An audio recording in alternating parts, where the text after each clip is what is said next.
I recently traveled to Uyo in Akwa Ibom State. On my way back, I decided to take a night bus, the GUO night bus, luxurious, nice, very, very beautiful bus. But the night bus did not start off from Uyo in Akwa Ibom State. At the GUO station there, they are so professional. They will take you and drive you to Aba, where you catch the night bus from Aba to Lagos. So when I got to Aba, I was interacting with the people around at the Geo Park there. I even bought myself a hat, and I just liked the business vibe of the area. It was a wonderful person.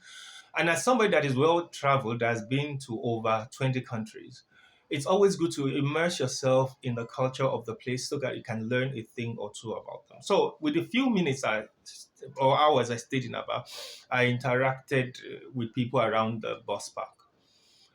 So on our way back, I joined the luxurious, very beautiful, wonderful car and bus, very comfortable to a certain extent. But for someone like tall as I am, I will find the leg room not adequate, but it was okay. So the journey was peaceful. It was nice. It was lovely. But the moment they made announcements, most of the announcements were made in Igbo. I said, it's okay. I know where I'm going. That is not a problem. I mean, they assumed everybody on the bus was Igbo. So most of the announcements was made in Igbo. If the announcer could not understand English, at least put a bit of pidgin English so that we'll know where we are going and everything. But I didn't have a problem with that.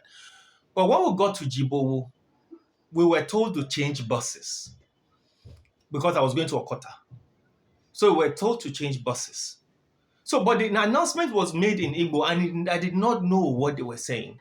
I just found that a lot of people were getting down in Jibo. I thought it were the people that were supposed to get down in Jibo, but some Okota people started getting down, which I knew they said they were going to. I said, why are these people getting down? I asked my neighbor and the person next to me, what can you interpret what they said in Igbo? He said, go and learn Igbo.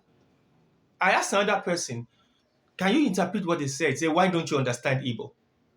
So since I was in Ijibo and I was already in Lagos, I just felt like it would be okay for me to just get down. I can find my way from Jibo, maybe take an Uber or something. Now, the problem I have, yeah, as beautiful as GUO is and bus company, I think those people handling GUO need to be more professional.